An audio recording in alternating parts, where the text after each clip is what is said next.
The Poco F2 Pro sucks for the biggest reason that we all love Xiaomi devices, which is ROM and developer support.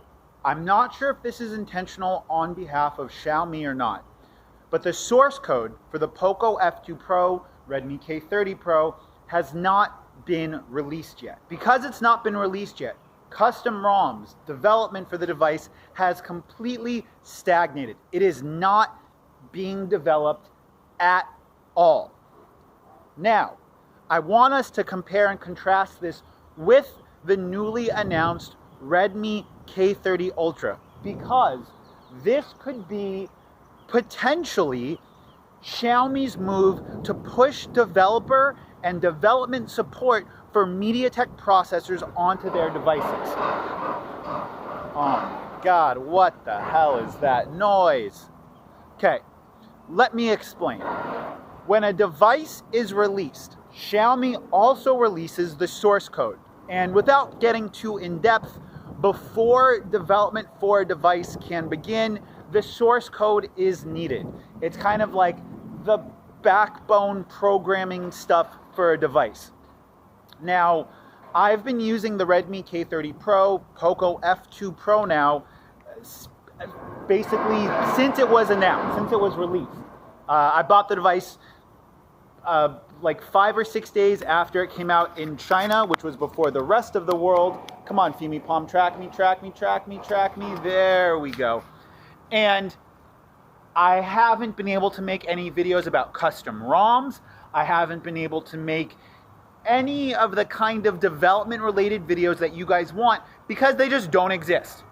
Now, the Redmi K30 Ultra was released with the Dimensity 1000 Plus chipset.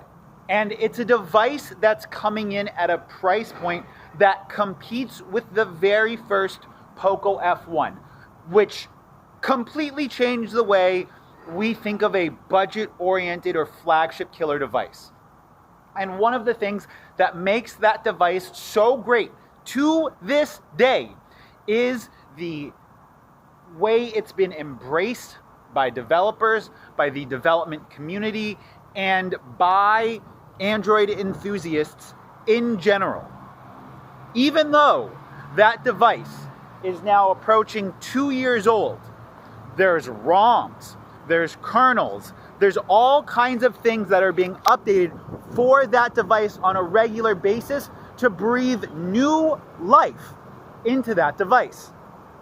Now, if Xiaomi releases the source code and releases all of the things necessary for development on the K30 Ultra to begin, we could see the developer community embrace this device. Now, unfortunately, the device hasn't been slated for release in India or really anywhere outside of Asia. Even though it's going to bring incredible value, incredible computational power, and all of this at a price point that's very reasonable with great materials and good build quality for the price. Now, I have to consider that Xiaomi hasn't released the source code, they haven't released the Poco F2 Pro in India for some very specific reasons, but I am not able to understand what those reasons are at this point.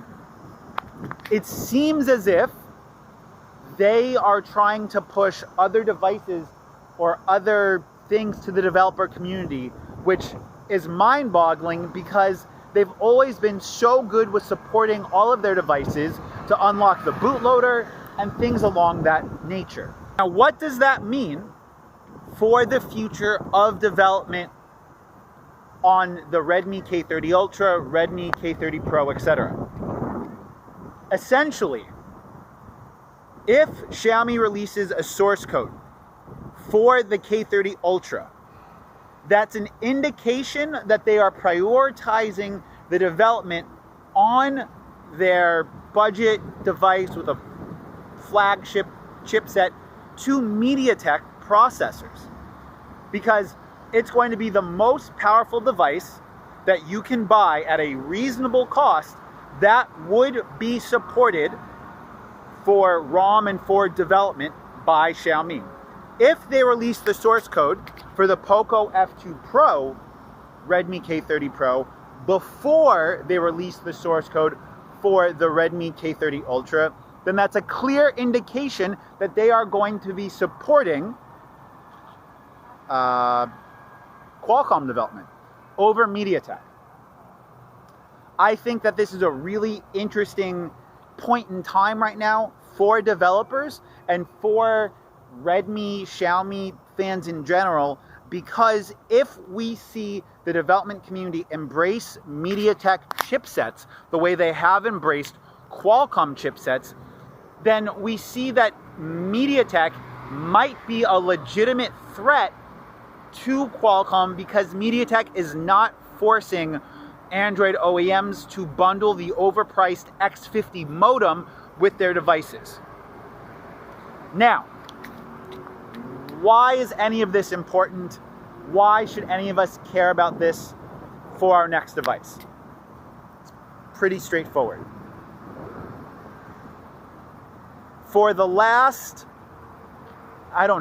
few years, MediaTek chipsets have never been very good. They've always been less power efficient. They've always ran hotter. And they've always been kind of a discount version of Qualcomm. It's the same way AMD has always played second fiddle or catch up to Intel for computational horsepower. But recently we see AMD really coming back in regards to bringing us smaller nanometer manufacturing and better value in regards to multi-threaded and multi-core performance when compared to Intel. I think that in the next 6 to 8 months, if more OEMs release source codes to their devices, that we could see MediaTek make the same kind of resurgence to a kind of better place in the minds of OEMs and better place in the mind of developers, because more people would be working on development for these devices and more people would be looking at MediaTek as a real alternative to Qualcomm. Because the best thing about MediaTek right now is that they are putting pressure on Qualcomm to bring more computational horsepower at a lower price point. I want to know what you guys think. And until next time, it's been Mitchell. Peace.